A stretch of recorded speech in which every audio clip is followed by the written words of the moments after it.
আসসালামু আলাইকুম। কাছের এবং দূরে, ইটালি বা ইটালির বাইরে, আপনারা যে যেখান থেকে আমার এই ব্লগটা ইউটিউবে বা ফেসবুকে দেখবেন, সবাইকে শুভেচ্ছা ও ভালোবাসা। আমি উজ্জ্বল, ইটালির রাজধানী রোম থেকে। আজকে অনেকেই আমার মেসেঞ্জারে, আবার হোয়াটসঅ্যাপে, ম্যাক্সিমাম মানুষ আমার নাম্বার জানে না হোয়াটসঅ্যাপে। যারা জানে, কিছু আছে গ্রুপ চালায়, তাদের ভিতর থেকে অনেকে জানতে চাইছেন।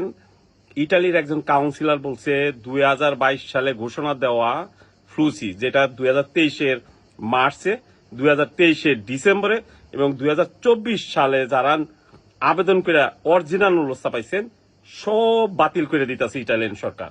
কথাটা কে বলছে?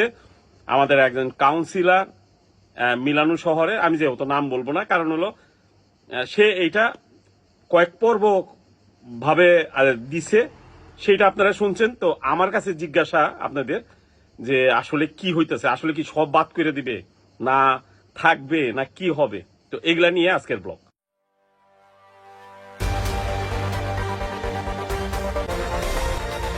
গত কয়েকদিনে নলস্তা সত্যিকারই বাতিল হচ্ছে।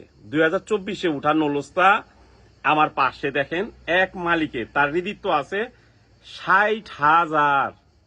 60,000, সেই 60,000 ঋদিত্ব আলা মানুষের 2024 সালে সব নিজের বাসা আলেজ্য দিছে, নিজের বাসা আজ সিকিউরিশনে দিছে, তার যে কমার্শিয়ালিস্টটা তারে দিয়ে, মানে একবারে পিওর। তারপরে তার ঋদিত্ব আছে, দুধ সার্টিফিকেট পাইছে, তার আনফাল সার্টিফিকেট পাইছে। তারপরেও আবেদন করার পরেও 3টা নলস্তা উঠছে, সে 3টাই আবেদন করছে, 3টাই উঠছে। দেখেন তার নলস্তা রোম থেকে তার মানে বলছে যে নলস্তার ডেট চলে ইস্কাদুত হয়ে গেছে, বাতিল পর্যায়ে। তবে তারে একটা সময় দিছে, এই সময়ে সে আপিল করতে পারবে উকিল ধইরা। তবে এই যে আপনারা অনেকে আমার জানাইছেন যে মিলানোর যে কাউন্সিলর বলতেছে বাতিল হয়ে গেছে, নাপোলি, তারপর আরো কয়েক জায়গা, সারা ইটালিতেই 100% এইটাই সত্য যে বিভিন্ন অন্য কোনো দেশ না, বাংলাদেশ এমনি রেট পড়ে রয়েছে, আমি সবসময় বলি। তারপরেও বাংলাদেশে এখন কিন্তু পর্যাপ্ত পরিমাণ যারা রি ইস্যু করার নুলস্তা নিতেছে, 23 সালের হোক, 24 সালের হোক, যে সালেরই হোক, সবার কিন্তু জমা নিতেছে এবং ভিসা কিন্তু দিতেছে ভালো। তারপরেও আপনারা আন্দোলন করতেছেন। যদিও আমি এই কথা বলি, আপনাদের কাছে আমি খারাপ হয়ে যাবো। সামনে যে আন্দোলনগুলা করবেন, করলে আপনাকে তো লস হইবই।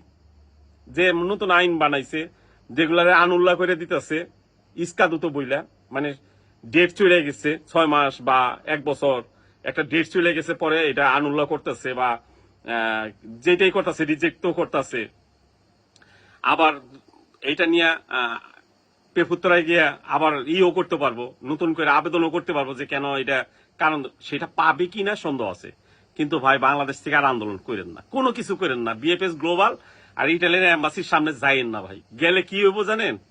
2026 সালে বাংলাদেশ রেডি করে থাকবো, নলস্তা আর দিব না। আপনারা হয়তোবা সীমিত সময়ের জন্য আন্দোলন করে আর কিছু নলস্তা তারা জমা নিব, ভিসা দিব বা করব, কিন্তু পরবর্তীতে তারা চিন্তা করবো বাংলাদেশের আর আবেদন করার সুযোগ দিব না। আপনারা বাংলাদেশ থেকে এই যে লক্ষ লক্ষ বেকার প্রতি বছর 10-15 হাজার আসতে পারতেন ইটালিতে, সেই পথটা কিন্তু আর খুলবো না। বিশ্বাস করুন আর না করুন। এবং যেটা করতেছে, এটা ওই যে বললাম না, কাউন্সিলর তার 2-3টা ব্লগে বলছে কথা, একবারে 100% সত্যি বলছে, 100-100 সত্যি বলছে। একের সমানে এরকম করতেছে, মানে রিজেক্ট করতেছে যে নলস্তার মেয়াদ ইস্কাদুত, সময় চলে গেছে, ভিসা কেন ভিসা পায় নাই সেইটা তারা দেখতে যাইতেছে না।